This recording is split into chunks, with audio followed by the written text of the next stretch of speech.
जेब पर जो वितु का बयान दिया गया था उससे किस तरह से घमासान मचा है। दरअसल उदयपुर के मोहनलाल सुखाड़िया विश्वविद्यालय की कुलपति सुनीता मिश्रा से जुड़ा विवाद थमने का नाम ही नहीं ले रहा है। मुगलों पर दिए उनके बयान के खिलाफ छात्रों का प्रदर्शन जारी है और अब इस मामले पर बीजेपी अध्यक्ष मदन राठौर का बयान भी सामने आया है। देखिए रिपोर्ट।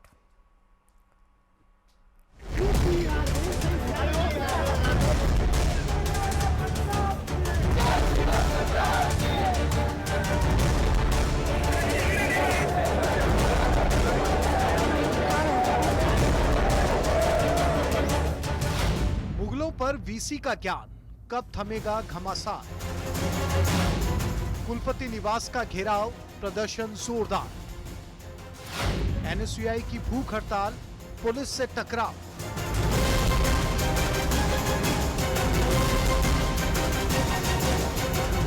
कुलगुरु प्रोफेसर सुनीता मिश्रा की ओर से औरंगजेब और अकबर पर दिए बयान पर उनका विरोध जारी है।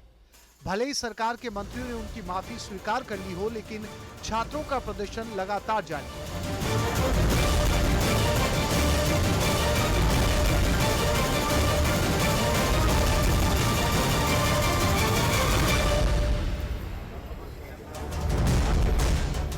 उदयपुर में कुलपति निवास का घेराव कर छात्रों ने अंदर घुसने की कोशिश की, जिस पर 5 लोगों को हिरासत में लिया गया और फिर समझाइश के बाद छोड़ दिया गया।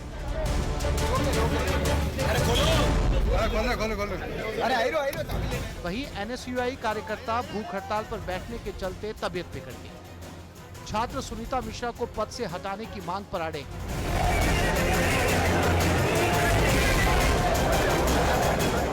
सर्व समाज ने मोहनलाल सुखाड़िया विश्वविद्यालय के प्रशासनिक भवन के बाहर प्रदर्शन किया। इस दौरान उनकी पुलिस से धक्का मुक्की भी हुई। इस मामले पर बीजेपी अध्यक्ष मदन राठौर ने कहा, इतिहास की पूरी जानकारी के बिना किसी को भी इस तरह के बयान देने से बचना चाहिए।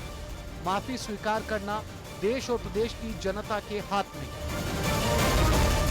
किसी ने बिना ध्यान, बिना पूरा अध्ययन किए एक पहलू पर बयान कर दिया, जबकि किसी भी शासक की प्रशंसा करते हैं तो वो सारे सर्वांगीण सोच होनी चाहिए।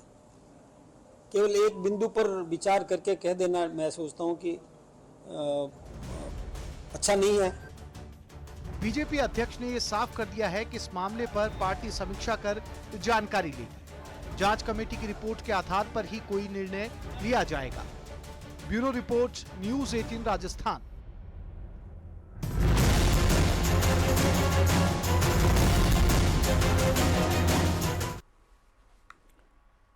पूर्व मुख्यमंत्री अशोक गहलोत डूंगरपुर के एक दिवसीय दौरे पर रहे और इस दौरान उन्होंने एआईसीसी मेंबर दिनेश खोलनिया के माताजी के विनयांजलि सभा में भाग लिया।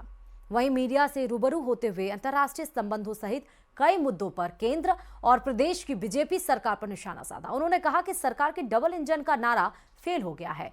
और भी क्या कुछ कहा है, आपको सीधे सुनाते हैं। खुल के था, अमेरिका भी क्या व्यवहार किया आपको मालूम है। रशिया हमारा मित्र था, वो चुप हो गया। दुनिया के कोई मुल्क ने साथ नहीं दिया, बल्कि पाकिस्तान के साथ टर्की ने दिया, चाइना ने दिया, कई लोगों ने दिया। अब तो सऊदी अरबिया से वो जो हुआ नया समझौता, एक ये तो नहीं, मैं समझता हूँ कि ये अपना आप में भारत सरकार को चिंतन मनन करने की आवश्यकता है। अगर लगता है कि तथ्य है, गांव में फीडबैक ठीक आ रहा है, मर्डर हो रहे हैं, डकैतियाँ हो रही है, रेप हो रहे बच्चियों के, अगर ये सही है तो सुधार करे, इकबाल मजबूत करे अपना खुद का भी, मुख्यमंत्री जी, सरकार का भी और पुलिस का भी। यही होना चाहिए। घटना हो रही है, उसको कोई इनकार नहीं कर सकता। तो ये जो स्थिति बनी है राजस्थान में, ब्यूरोक्रेसी भी हावी हो गई है। वोट चोरी की बात करें, क्यों करनी नौबत आई, नौबती क्यों आई? उन्होंने सर्वे करवाया, आप कहते भाई मैं जांच करवा देंगे। इतना तो कहना था उनको। आपने कहा आप तो एफिडेविट दो। मतलब मंशा आपकी अच्छी नहीं थी, उससे कहीं बिगड़ता जा रहा है। चुनाव आयोग की ड्यूटी है कि निष्पक्ष चुनाव करवाने की, वो खाली व्यवस्था नहीं करे, लोगों को एहसास भी करवाए कि निष्पक्ष चुनाव हो रहे हैं। ईवीएम हो चाहे बिना ईवीएम हो। तो ये स्थिति बनी, उसके कारण से बहुत ज़्यादा लोगों में गुस्सा भी है, आक्रोश भी है। चाइना तो पाकिस्तान के साथ में खुल के था, अमेरिका भी क्या व्यवहार किया आपको मालूम है। रशिया हमारा मित्र था, वो चुप हो गया। दुनिया के कोई मुल्क ने साथ नहीं दिया, बल्कि पाकिस्तान के साथ टर्की ने दिया, चाइना ने दिया, कई लोगों ने दिया। अब जो सऊदी अरबिया से वो जो हुआ नया समझौता, एक ये तो नहीं, मैं समझता हूँ कि ये अपना आप में भारत सरकार को चिंतन मनन करने की आवश्यकता है। अगर लगता है कि तथ्य है, गाँव में फीडबैक ठीक आ रहा है, मर्डर हो रहे हैं, डकैतियाँ हो रही है, रेप हो रहे बच्चियों के, अगर ये सही है तो सुधार करे, इकबाल मजबूत करे अपना खुद का भी, मुख्यमंत्री जी, सरकार का भी और पुलिस का भी, यही होना चाहिए। घटना तो हो रही है, उसे कोई इनकार नहीं कर सकता। तो ये जो स्थिति बनी है राजस्थान में, ब्यूरोक्रेसी भी हावी हो गई है। वोट चोरी की बात करी, क्यों करी, नौबत आई, नौबत ही क्यों आई? उन्होंने सर्वे करवाया, आप कहते भाई मैं जांच करवा देंगे, इतना तो कहना था उनको। आपने कहा आप तो एफिडेविट दो, मतलब मंशा आपकी अच्छी नहीं थी, उससे कहीं बिगड़ता जा रहा है। चुनाव आयोग की ड्यूटी है कि निष्पक्ष चुनाव करवाने की, वो खाली व्यवस्था नहीं करे, लोगों को एहसास भी करवाए कि निष्पक्ष चुनाव हो रहे हैं, ईवीएम हो चाहे बिना ईवीएम हो। तो ये स्थिति बनी, उसके कारण से बहुत ज्यादा लोगों में। और चलिए अब बात करते हैं सूर्य ग्रहण की। दरअसल अभी हाल ही में चंद्र ग्रहण लगा था, जो भारत में भी दिखाई दिया था। अब 15 दिन बाद फिर सूर्य ग्रहण लगने जा रहा है। कल इस साल का आखिरी सूर्य ग्रहण है। हालांकि यह भारत में नहीं दिखाई देगा, लेकिन राशियों पर ग्रहण का असर कैसे पड़ेगा, इस रिपोर्ट में जानते हैं।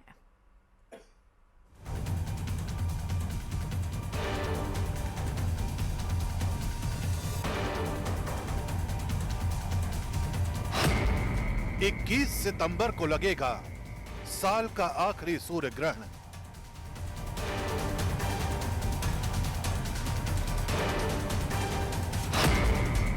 पंद्रह दिन में 2 ग्रहण लगने का होगा बड़ा असर।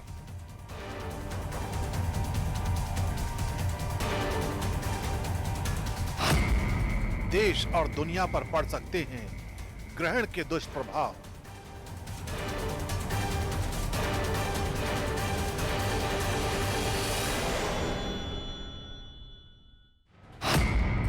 साल 2025 का दूसरा और अंतिम सूर्य ग्रहण 21 सितंबर यानी अश्विन अमावस्या को लगने जा रहा है।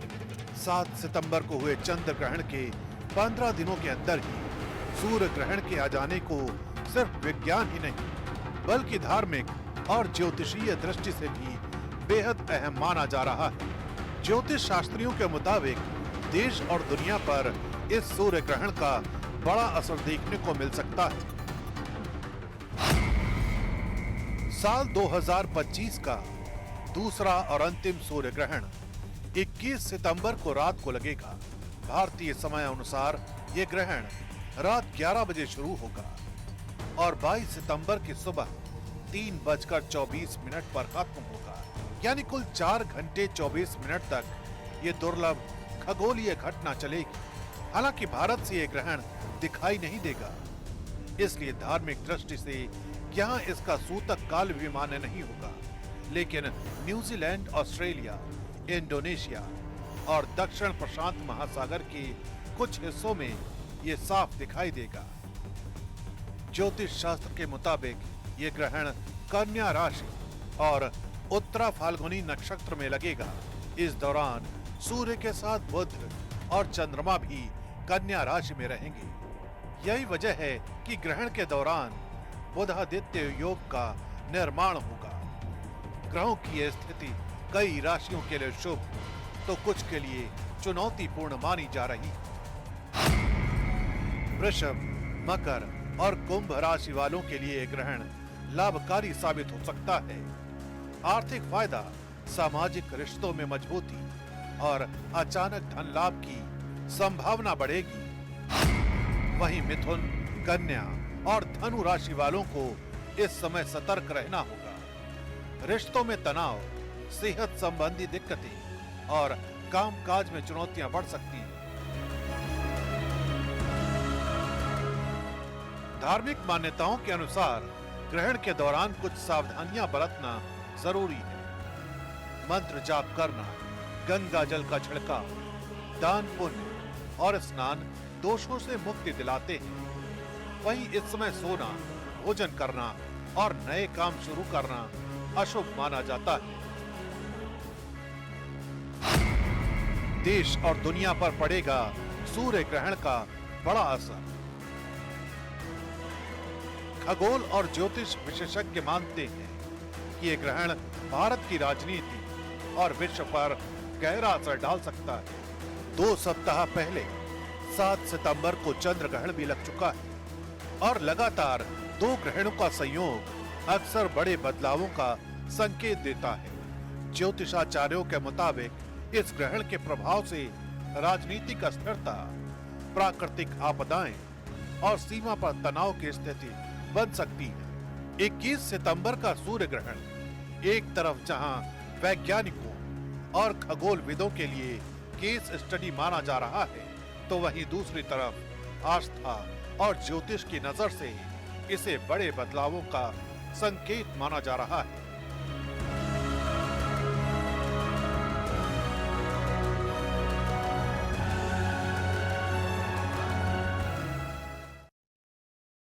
इन्हीं तमाम खबरों के साथ इस बुलेटिन में फिलहाल अभी के लिए इतना ही। बाकी अन्य खबरों के लिए देखते रहिए न्यूज़ 18 राजस्थान।